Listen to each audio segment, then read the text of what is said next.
नमस्कार दोस्तों, focus on study YouTube channel पर आप सभी का हार्दिक स्वागत है। तो आज की क्लास में हम मौर्य युग से जुड़े हुए कुछ प्रीवियस ईयर के क्वेश्चन अटेम्प्ट करेंगे। तो चलिए वीडियो शुरू करते हैं। क्वेश्चन नंबर 1 हमारा, चंद्रगुप्त मौर्य के बाद निम्न में कौन सा शासक गद्दी पर बैठा? ऑप्शन आपके ए बिंबिसार, बी अशोक, सी बिंदुसार या फिर डी विष्णुगुप्त। तो इसका राइट आंसर क्या जाएगा हमारा ऑप्शन सी बिंदुसार। बिंबिसार कौन था?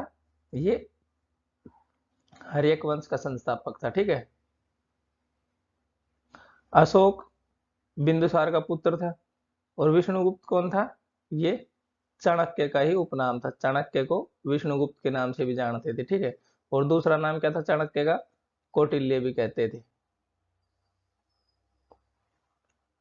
नेक्स्ट हमारा क्वेश्चन नंबर 2, यूनानियों को भारत से बाहर किसने निकाला? ऑप्शन आपके ए चंद्रगुप्त मौर्य, बी बिंदुसार, सी विष्णुगुप्त या फिर डी अशोक। तो इसका राइट आंसर क्या जाएगा हमारा ऑप्शन ए चंद्रगुप्त मौर्य। कब? 305 ईस्वी में चंद्रगुप्त मौर्य और सेल्यूकस निकेटर के बीच में युद्ध हुआ था। ठीक है। और जिसमें सेल्यूकस निकेटर की हार हुई थी। नेक्स्ट हमारा क्वेश्चन नंबर 3, अशोक के अधीन मौर्य राजतंत्र का सबसे सही वर्णन निम्न में कौन सा होगा? यानी उसकी राज करने की प्रणाली बतानी है, कैसी थी। ऑप्शन आपका ए प्रबुद्ध स्वेच्छाचारी शासन, बी केंद्रीकृत एकाधिपत्य, सी प्राच्य स्वेच्छाचारी शासन या फिर डी निर्देशित लोकतंत्र। तो इसका राइट आंसर क्या जाएगा ऑप्शन बी केंद्रीकृत एकाधिपत्य, यानी कि सेंट्रल सिस्टम था। ठीक है। सारी शक्ति किसके हाथ में होती थी? राजा के हाथ में होती थी। नेक्स्ट हमारा क्वेश्चन नंबर 4, अशोक की प्रशासनिक नीति में भारी परिवर्तन किस घटना के बाद आया? ऑप्शन आपके ए तीसरी बौद्ध परिषद के बाद, बी कलिंग युद्ध के बाद, सी वैशाली की संधि के बाद या फिर डी कुशीनगर विजय के बाद। तो इसका राइट आंसर क्या जाएगा ऑप्शन बी कलिंग युद्ध के बाद। कलिंग युद्ध कब हुआ था? 261 ईस्वी पूर्व में हुआ था। ठीक है। इसके बाद अशोक ने युद्ध की नीति छोड़कर धम्म की नीति अपना ली थी। ठीक। नेक्स्ट हमारा क्वेश्चन नंबर 5, निम्न में कौन सा मौर्य वंश का अंग नहीं था?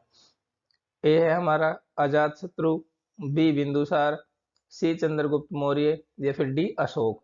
तो इसका राइट आंसर क्या जाएगा ऑप्शन ए अजात शत्रु, क्योंकि अजात शत्रु कौन था? हर्यक वंश से था। ठीक है। और ये बिंबिसार का बेटा था अजात शत्रु, इसने अपने पिता को मारा था। ठीक। बिंबिसार का बेटा था। और अजात शत्रु का पुत्र कौन था? उदयन।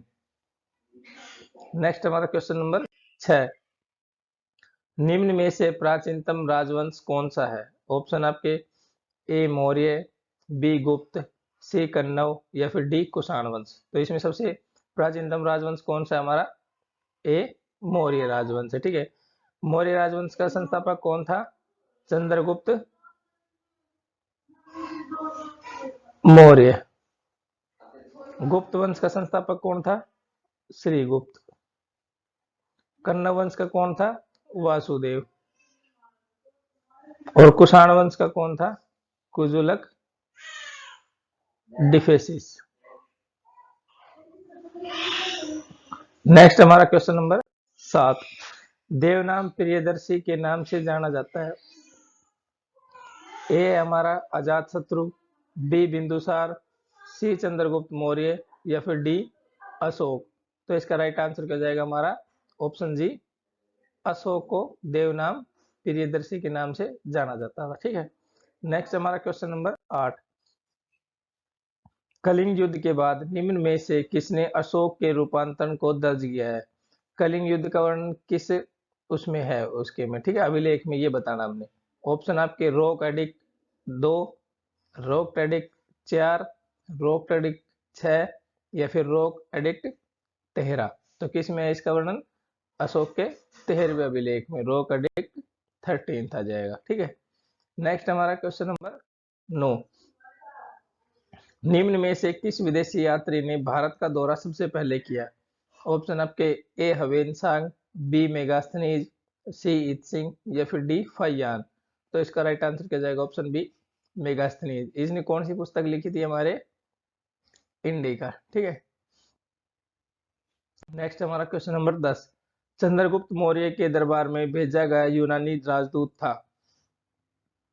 ए है हमारा सेल्यूकस निकेटर, बी मेगास्थनीज, सी कौटिल्य, या फिर डी जस्टिन। तो इसका राइट आंसर क्या होगा? हमारा ऑप्शन बी मेगास्थनीज। ठीक है। सेल्यूकस निकेटर कौन था? ये यूनानी था। इसके खिलाफ चंद्रगुप्त मौर्य की लड़ाई हुई थी 305 ईस्वी में। ठीक है। कौटिल्य चंद्रगुप्त मौर्य का कौन था? गुरु था, संरक्षक था, जो भी था, जो इसने इसको युद्ध के लिए तैयार किया था। ठीक है। नेक्स्ट हमारा क्वेश्चन नंबर 11, इंडिका किसने लिखी? ऑप्शन आपके ए सेल्यूकस निकेटर, बी मेगास्थनीज, सी कौटिल्य, या फिर डी जस्टिन। तो इसका राइट आंसर क्या जाएगा? ऑप्शन बी मेगास्थनीज ने लिखी थी। ठीक है। कौटिल्य ने कौन सी लिखी थी? अर्थशास्त्र। नेक्स्ट हमारा क्वेश्चन नंबर 12, सम्राट अशोक अपनी किस पत्नी से सबसे अधिक प्रभावित थे? ऑप्शन आपके ए चंदालिका, बी चारुलता, सी गौतमी, या फिर डी करुवाकी। तो इसका राइट आंसर क्या जाएगा? हमारा ऑप्शन डी करुवाकी, क्योंकि अशोक की केवल एकमात्र यही पत्नी है जिसका वर्णन उसके अभिलेखों में मिला है। ठीक। नेक्स्ट हमारा क्वेश्चन नंबर 13, अशोक ने किस बौद्ध साधु से प्रभावित होकर बौद्ध धर्म अपनाया? ए है हमारा विष्णुगुप्त, बी उपगुप्त, सी ब्रह्मगुप्त, या फिर डी भानुगुप्त। तो इसका राइट आंसर क्या जाएगा? Option B Upagupta. उपगुप्त ने अशोक को बौद्ध धर्म की दीक्षा दी थी। नेक्स्ट हमारा क्वेश्चन नंबर 14, निम्न में से किस शासक के शासनकाल में नेपाल में बौद्ध धर्म का आगमन हुआ? ए है हमारा समुद्रगुप्त, बी अशोक, सी चंद्रगुप्त, या फिर डी हर्षवर्धन। तो इसका राइट आंसर क्या जाएगा? ऑप्शन बी अशोक के शासनकाल में। ठीक। नेक्स्ट हमारा क्वेश्चन नंबर 15, चाणक्य ने किस विद्या केंद्र से शिक्षा प्राप्त की? सॉरी, ये क्वेश्चन गलत हो गया। यहाँ पे शिक्षा नहीं, वहां पे आचार्य आएगा। आचार्य था। ठीक है। चंद्रगुप्त ये चाणक्य उस विद्या केंद्र में। ऑप्शन आपके ए तक्षशिला, बी नालंदा, सी विक्रमशिला, या फिर डी वैशाली। तो किस में आचार्य थे चाणक्य जी? तक्षशिला विद्यालय में आचार्य थे। कहाँ पे है ये तक्षशिला? फिलहाल इस्लामाबाद, पाकिस्तान में। नेक्स्ट हमारा क्वेश्चन नंबर 16, कलिंग युद्ध कब लड़ा गया?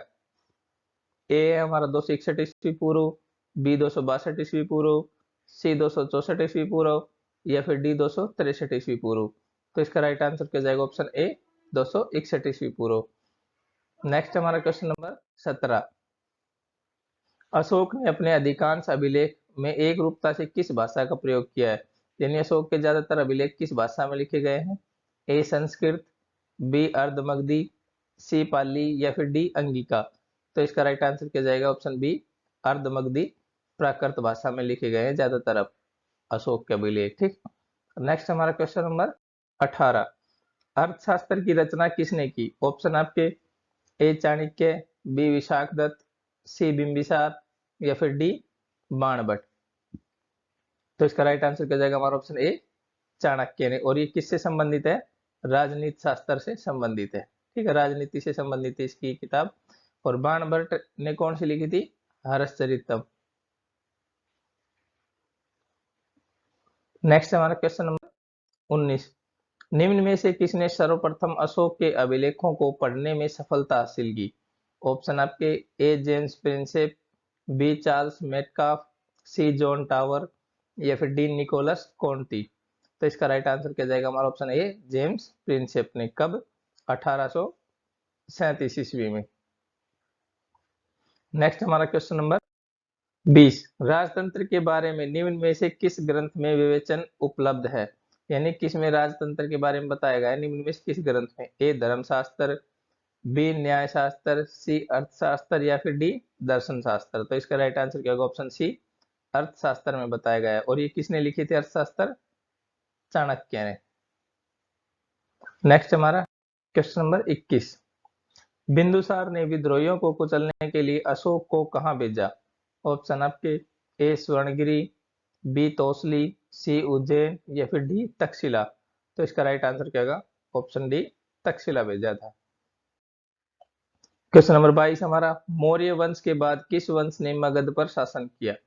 ऑप्शन है ए सातवाहन, बी शुग, सी कण्व वंश या फिर डी नंद वंश। तो इसका राइट आंसर क्या जाएगा? ऑप्शन ए सातवाहनों ने किया था। ठीक, मौर्य वंश का अंतिम शासक कौन था? वृद्धरथ। ठीक है, और इसकी हत्या किसने की थी? पुष्यमित्र शुग ने। ठीक है, और शुग वंश की स्थापना की थी। तो सर इसका राइट आंसर क्या जाएगा? हमारा ऑप्शन बी शुग वंश आएगा।